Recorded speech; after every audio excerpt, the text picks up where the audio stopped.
Happy New Year and welcome to Canadian Beer Journal. Looking over 2014, my video output was dismal, to put it even politely. I think I got, 20 videos out over the course of an entire year, which is, one every 2.5 weeks.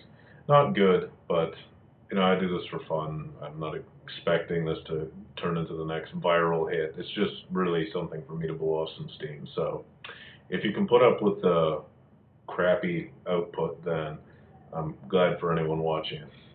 I figured I would start 2015 off with a bang. Nice big beer to get us started, and it doesn't get too much bigger than this, at least in my cellar. This is Beard of Zeus, barrel-aged barley wine by Great Lakes Brewing. It was a one-off. I'll get into a little bit about the story behind it in a bit, but the most important thing was that it came, and keep in mind this was released early January, or not early January, late January, early February 2014, and it came with this best enjoyed after December 31st. So they wanted you to cellar this for about a year or so, which makes sense. 13% barley wine, which A, barley wines tend to improve over age, and B, 13% you might want to let that cool for at least 6 months. So the story behind this beer is interesting. It was a homebrew contest, and the winner got to brew their beer with Great Lakes. And the gentleman named Kyle, I'm not going to butcher his last name by trying to pronounce it, won the contest with an English barley wine recipe and got to brew it there, but they decided, for the hell of it, they would bourbon age it as well.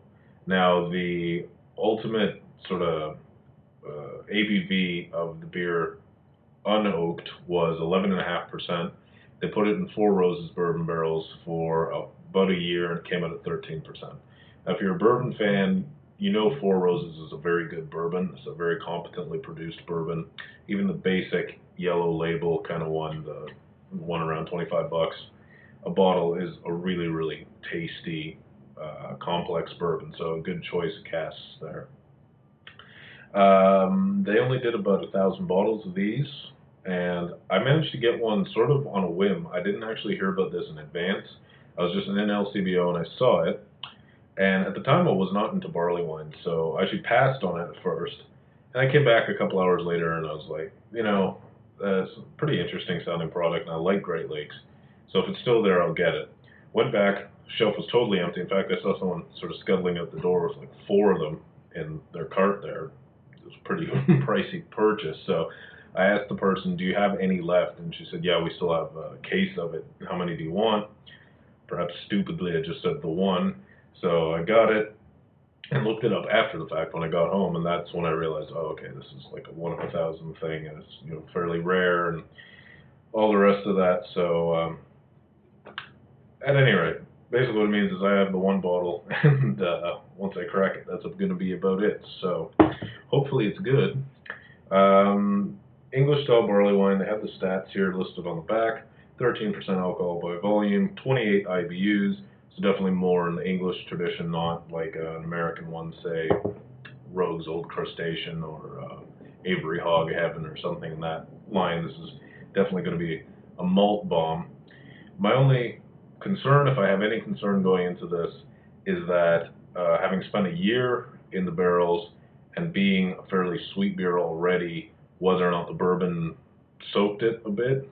I'm definitely hoping it's going to be a good bourbon influenced beer, not just sort of like watery bourbon, but we'll see. Well, without any more gum flapping, let's get the top off of it. Been waiting on this one for quite some time now. It actually moved with me, so it smells good. So we'll see here. I don't expect to get really any head at 13%, but yeah, we're getting a little.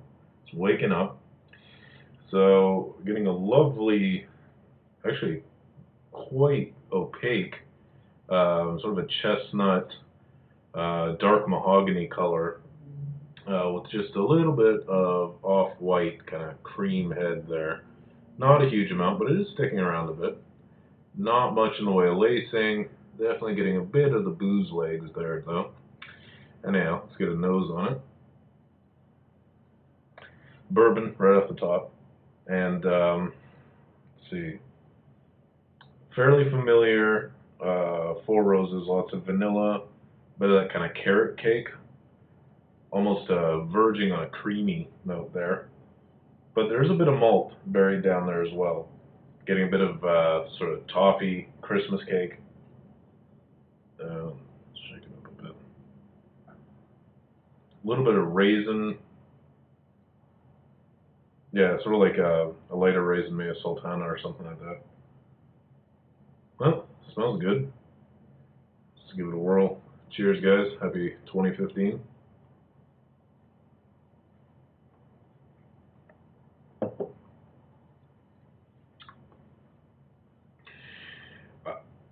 Off the front, you're getting bourbon, really big hit of bourbon, which I did kind of expect, but then, surprisingly, a lot of kind of dark malt notes. Bit of chocolate, milk chocolate, tiny bit of even sort of a coffee note.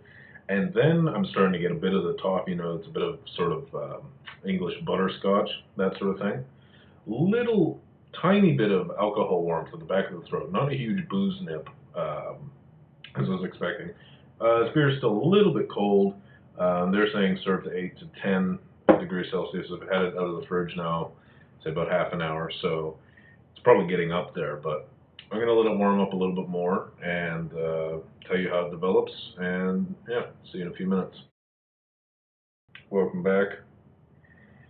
Well, the beer is definitely fantastic, so if you only tuned in to find out whether or not it was any good after spending a year under my cellaring skills, it has actually survived despite the moving, despite the jostling and everything. It hasn't turned funny on me. I think at 13%, even I was fairly safe, but you never know. There's always a tiny bit of a worry that you've done something to it, and it would be a real shame because it's not like I can go out and buy more.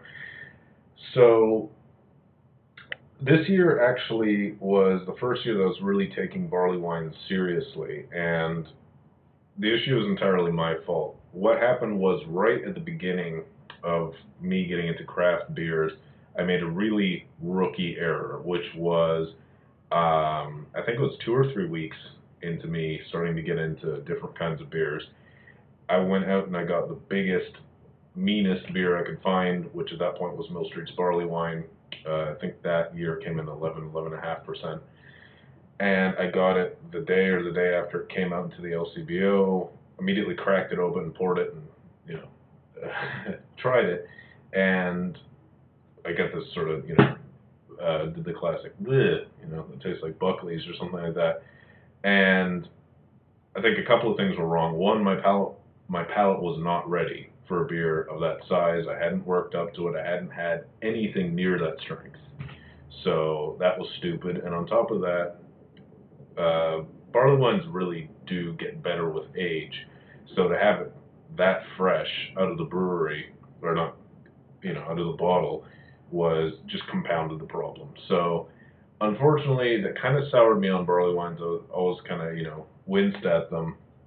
And it was really after I got this beer and thought about it, I'm like, okay, this is stupid. I bought this beer that's, everyone's been clamoring to get. I should get into that style and actually figure out what's going on. And over the course of this year, I've genuinely fallen in love with the barley wine style, both the kind of American one with the greater focus on hops and that bitterness, and the English style one, which is sort of sweeter and got those toffee notes, sort of creamy and almost a little bit savory in some cases.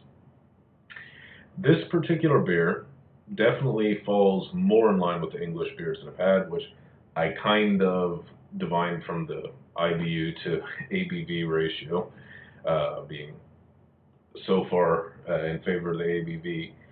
And I have to say, even within that style, it stands out as something unique. There's a greater focus on sort of dark malt notes, not just the sort of toffee and candied fruit, although those are present, especially as the beer warms. You're getting a bit of sour cherry, you're getting a bit of, say, candied orange or something way in the background. Sherry notes, port notes start to come out, a bit of the wood notes.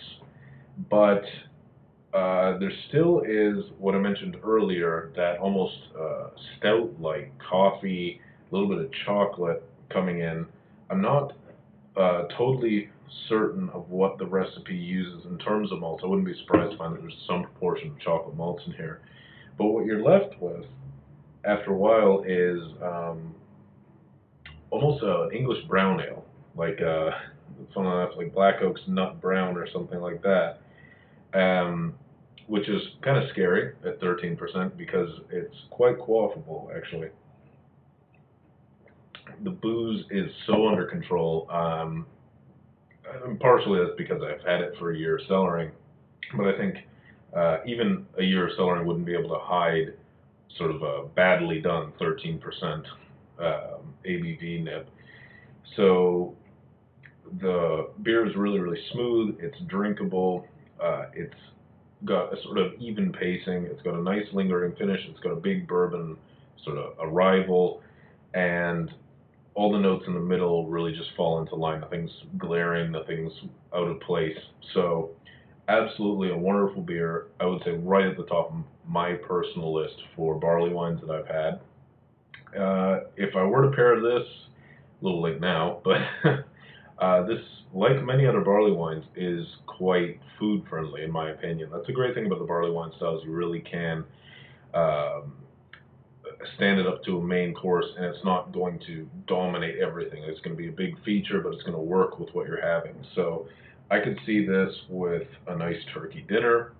I could see this with maybe a meat dish, say roast beef or hamburgers, something like that. Obviously, you could do desserts. I think a pecan pie or a pumpkin pie would actually be great. I've noticed a little bit of a pumpkin sort of note coming out as well. Might just be me. So all in all, an absolutely great beer. Definitely the best beer of 2015 so far.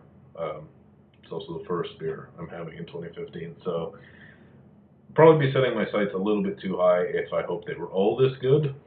But hopefully 2015 is going to be a good year for craft beer in Ontario. We've seen some interesting changes on the horizon. I think there's a greater awareness of kind of the issues in the distribution system between the beer store oligopoly and the LCBO, their complicity in it. So hopefully we're going to see some changes with regards to brewery licensing or retail or something like that. Hopefully it's just going to be easier to get craft products. It's actually kind of ironic that I'm reviewing a beer called Beer to Zeus, because I'm probably going to have to hack this away. I'm going to be starting an intensive program, which I don't think they're going to want me running around looking like some kind of Sons of Anarchy reject, so probably have to hack this down a bit. But for me in 2015, I am going to try, I think this is like the 6th time I've probably promised this on video, try to do more review videos as well as posting stuff on the blog, which has also gotten, kind of sparse, but I'll do my best. We'll see what happens. If you're up for it, I appreciate you coming along for the ride. Appreciate any kind of comments or anything that you want to put either on the blog or the video series. And yeah, see you around this year.